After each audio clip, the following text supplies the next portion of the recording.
Hello and welcome into Off the Post, this Inside the NOSL weekly show that we'll be bringing to you on our YouTube channel and our social medias as well. My name is Jonathon Langdon. Joining with me is Director of Operations of the NOSL, Braden Mast. Thank you so much, Braden, for being with us.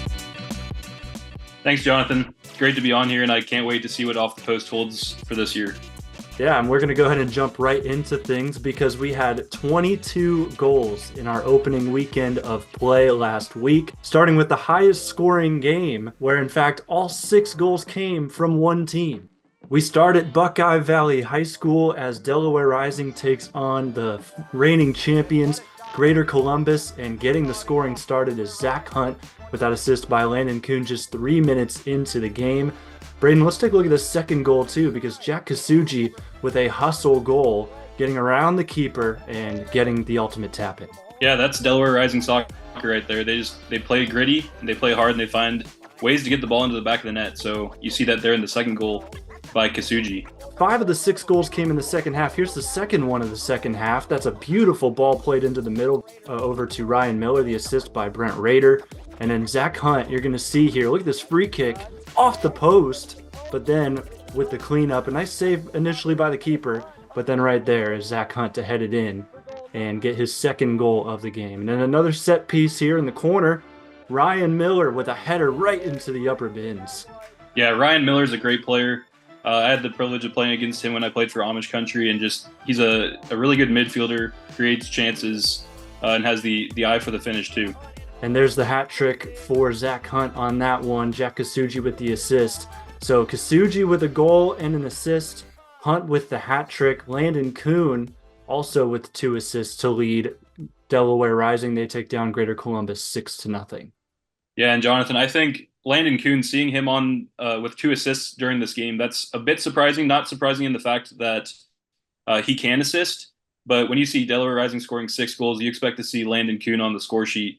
He's been one of their best players the last few seasons. He was on the team of the season last year for the NOSL. He's a fantastic player, but you would expect to see him on the score sheet, so that's a bit surprising. But Zach Hunt has stepped up, and with that hat trick has really propelled Delaware Rising into a good spot to start the season. Now, Braden, as a whole, do you think this was more of a masterclass from Delaware Rising or a disaster class from Greater Columbus? Obviously, this is a big rivalry game, and it has been the last few seasons. And with Greater Columbus winning the title the last 2 seasons, winning the NOSL, you would have expected them to kind of come out and give Delaware Rising a run for their money. This is a different Greater Columbus team than the one that won the title last year. A lot of the players on that title-winning team have moved on to the UPSL version of Greater Columbus. So GCFC is kind of going through a rebuild right now. And they don't really necessarily know exactly how they're going to play yet. They don't know who's playing where, so they're still trying to figure things out. So GCFC is still trying to find their feet, but I don't want to take anything away from Delaware Rising. They're a phenomenal team. Ever since they've joined the league, they've actually never missed the playoffs. So just the 6-0 result, I think it shows that Delaware means business. And beating your rival 6-0 on opening day, it's going to go a long way. Delaware, they played very well together, created a lot of chances. They controlled the ball. And defensively, they were just great against Greater Columbus. And I think this sets them up to really have a good season. But just after watching this week 1, I would say Delaware Rising is a legitimate title contender. So Zach Hunt got the hat trick for Delaware Rising, and we're going to see another hat trick here from Ashland United. It's Yaya Dasso getting himself 3 goals in the opening weekend of the NOSL season. Here's the first one, sliding that nicely past the keeper to the right side of the net. So Ashland took on Pali United. They're at Arrow Field, Ashland Community Stadium. Here's the second from Dasso, gets past a defender and is able to get a couple of touches before slotting that one away to the right side of the net. And then also this goal coming in the second half, this one actually from Pali United, Barak Al-Khalili able to get them close and within 1. And then in stoppage time, you'll see Yaya Dasso cap off his hat trick and get this one right before the whistle blows at the very end of the game. Dasso with the hat trick, Ashland with the win. Yeah, you see Ashland United coming out here and just scoring 3 goals, 3 nice goals by Yaya Dasso, and getting themselves 3 points to start the season. Ashland finished third last year in the table and fell to Greater Columbus in the semifinals, but it was a great first season for them in the NOSL. So just getting a 3-1 result to start the season at home, that's going to go a long way.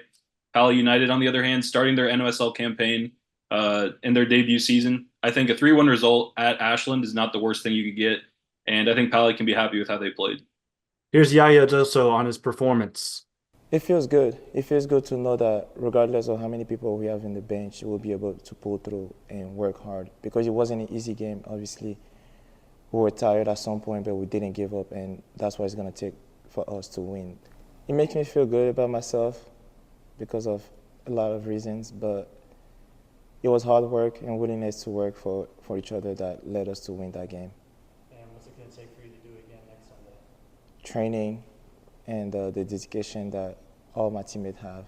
That was Yaya Dosso talking to us about the Mother's Day, interestingly enough, Mother's Day game to open the season. And he talked about how that kind of caused their depth to not really be there. They only had 2 subs in that game against Pali United.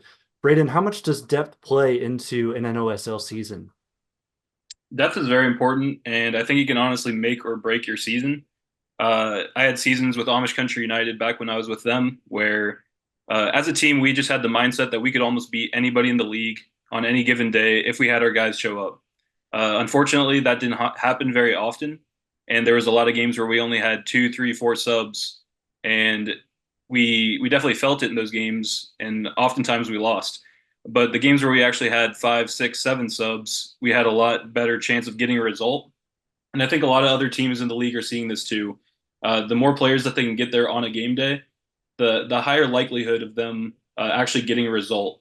And just like Yaya was saying, there's holiday weekends, there's stuff like Mother's Day where teams have to dig deep and work with a limited amount of players. And Yaya really got it done this week, carrying Ashland to that 3-1 win. But back to the question of depth. Depth is crucial, and oftentimes the team with more players and a deeper bench will often have the legs deep into the match to hopefully get a result. Yeah, that was not the case, though, with Ashland United. They're still able to pull off the win, and they have a good start to the season, winning again 3-1 against Pali United. Moving on, we've got Mahoning Trumble United and Stark County United playing a goalless draw last weekend, the only one of the weekend. And even in a league full of scoring, we still see games like this. Do you think this was just a stellar defensive showing, Braden, or was there more to this? Yeah, I think both of these teams came into this one hoping to get a victory to start the year. But I think just the early season, it's hard for teams to maybe formulate scoring chances. A lot of new players on both of these teams, so maybe the chemistry isn't completely there. Just from experience and watching Stark County over the past few years, at their best, they've got a very stellar defense that's usually hard to break down. So I wouldn't be surprised if Mahoning was frustrated at creating chances against Stark this weekend. But I definitely think both teams will be happy with the draw to start the year. 0-0 is not the worst thing ever. It shows that both teams have the ability to keep a clean sheet. And as the NOSL has implemented promotion and relegation this year, I think points are going to be key for all teams, top to bottom. Whether you're fighting for that last playoff spot or you're trying to avoid the promotion relegation playoffs or relegation itself. So I think both teams will be happy with a point to start the year, and it gets them off the bottom of the table and allows them to kind of look forward to the rest of the season. Moving to the women's division, we've got Panthers FC taking on Delaware Rising. And it starts from the penalty spot where McKinley Mendenhall gets the scoring started. She'll actually get a brace here after a corner taken quickly, Braden. Yeah, I mean, that's very high IQ soccer right there, just taking that corner quickly and getting an early shot, and that's great work by Mendenhall. Yeah, and a great goal also from Sydney Thomas you see there from Delaware Rising, and then it's all finished off by Sydney Poland from the Panthers with a nice solo goal here. Sydney Poland is a great player. She played for Amish Country's women's team last year, and she made the move to Panthers this summer. And she plays her soccer at Ashland University, pardon me. And she just does a really good job to cut in there and take that shot with her left foot. And it's a good finish to ice the victory for Panthers. Panthers FC, they shock the reigning champions in the women's division with a multi-goal win. Braden, what should we expect from Panthers as we move forward in the season? Look, Panthers went out and just made a bunch of additions this summer, and that's honestly something that you like to see. Just in a league administrative standpoint, you like to see teams go out and try to get stronger and compete with their fellow teams. So I think what Panthers has done, they've gone out and pulled in a lot of college talent, and that's going to really help them throughout this long season. And I think they're not only pushing to make the playoffs, but they're making a legitimate push to win the title this year. And I definitely think Delaware has a chance to defend their title, but with all the teams getting stronger, it'll be interesting to see how this plays out this year. And how is it with multi-goal losses for both the men's and the women's division champions? What does that tell you about the parity of this league? Yeah, there's a lot of different factors that can play into the results. And I've always said on any given day, any NOSL team can beat another team. So you look at Greater Columbus on the men's side, they've been dominant the last 2 years, but with most of their players going to the UPSL team for Greater Columbus, they've kind of had to go through that rebuild that I was talking about earlier. And it's going to take them some time to get their feet back under them. And I would definitely expect them to not be at the top of the table come the end of the season. But they can still push for the playoff spot. It just won't be as smooth of a ride as it has been the last few years. And on the women's side, Delaware at the top of the league, they won the championship last year. They're going to have a lot of people coming for them.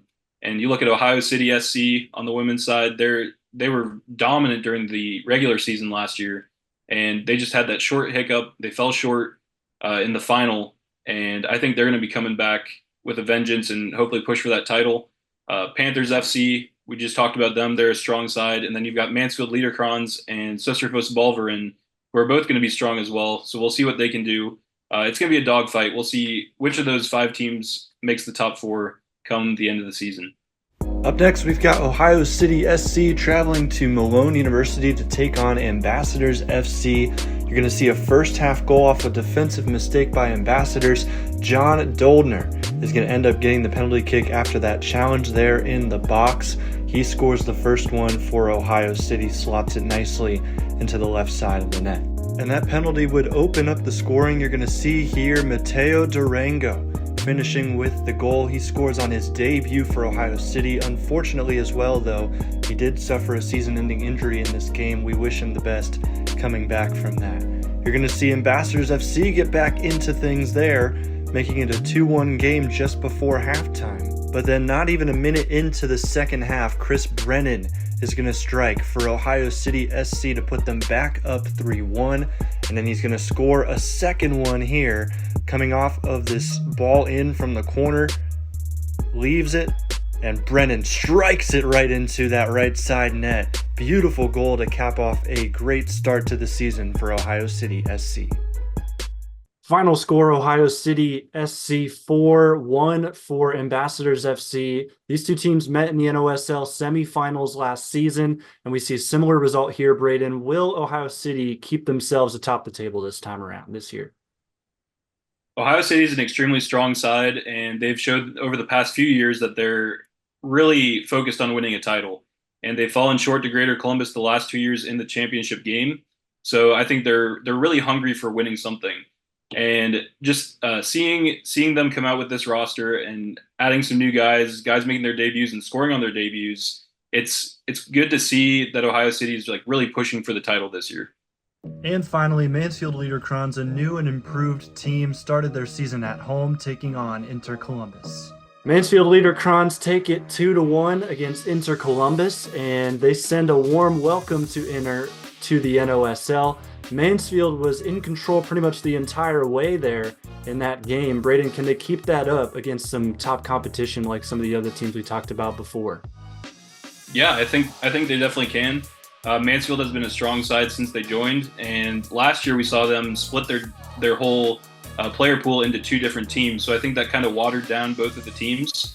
But this year with the top division team and the second division team, they really loaded up that top division team, and I think they're gonna push some of these top of the table teams, and they're gonna really push to make the playoffs. And even talking to Robbie Stewart from Mansfield, they're ready for a title in Mansfield. And I think Liederkranz, they've always been a resilient, gritty bunch.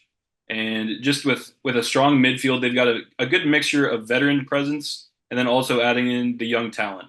So you've got Chris Bigelow, who's been with Liederkranz for a while, a great player, tons of NOSL experience, opened the scoring for Liederkranz against Inter. But then you've got guys like Jacob Deaver and Alex Depperschmidt and Jeremiah Johnson, all these guys who can contribute and use their youth to energize this Liederkranz team. So I definitely think Liederkranz has the tools to make a good run this year in the NOSL.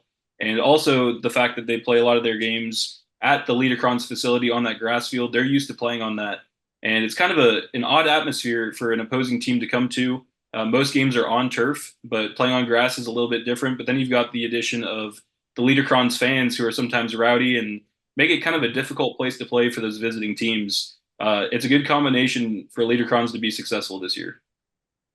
We've got another big weekend in the NOSL coming up. Braden, let's go down the list. So first division action, we've got Delaware Rising traveling to Ambassadors FC Ohio with a 1 p.m. kickoff at Malone University. And then we see NOSL New Boys Inter Columbus traveling to Stark County United at Walsh University for a 1 p.m. kickoff. And then traveling over to North Olmsted High School, we have Ohio City SC coming off a big win over Ambassadors, taking on Pali United at 3 p.m. on Saturday. And then on Sunday, we've got two games. Mansfield Liederkranz is traveling to Greater Columbus at Licking Heights High School for a noon kickoff, And then the final game of the week for the first division sees Mahoning Trumble United travel to Ashland United for a 4 p.m. kickoff at Ashland High School. In the second division, they're kicking off their season this weekend, and we have two games on Saturday as Twinsburg United travels to Amish Country United at Highland High School for an 11 a.m. kickoff on Saturday. Ohio City SC2 will travel to Panthers FC at Crestview High School for a 5 p.m. kickoff on Saturday. And then finally getting into the women's division, we have two games, both of them on Sunday, and it'll start with Panthers FC traveling to Mansfield Liederkranz for a 2 p.m. kickoff. And then the final game of the week sees Ohio City SC travel to Delaware Rising at Buckeye Valley High School for a 7 p.m. kickoff. And now at the end of the show, we want to introduce to you the NOSL Game of the Week that will be broadcasted by our team here at the NOSL. We're going to be at North Olmsted High School this weekend. Ohio City SC taking on Pali United at 3 o'clock on Saturday. Yeah, so Jonathon, I know that we've been talking about this, and we're very excited to go up to North Olmsted and get to see Pali United in person for the first time. And they're definitely going to be thrown into the fire here, taking on Ohio City. It's going to be a great game. You have two Cleveland teams, Cleveland area teams facing off against each other, and I think it'll be interesting to see how this goes for Pali. In Ohio City coming off that 4-1 victory at Ambassadors, using that confidence to try to get another result on the road. Thank you so much for joining us on the Off the Post show inside the NOSL. We'll see you next week, or we'll see you on Saturday for Pali United against Ohio City SC. Have a great rest of your week.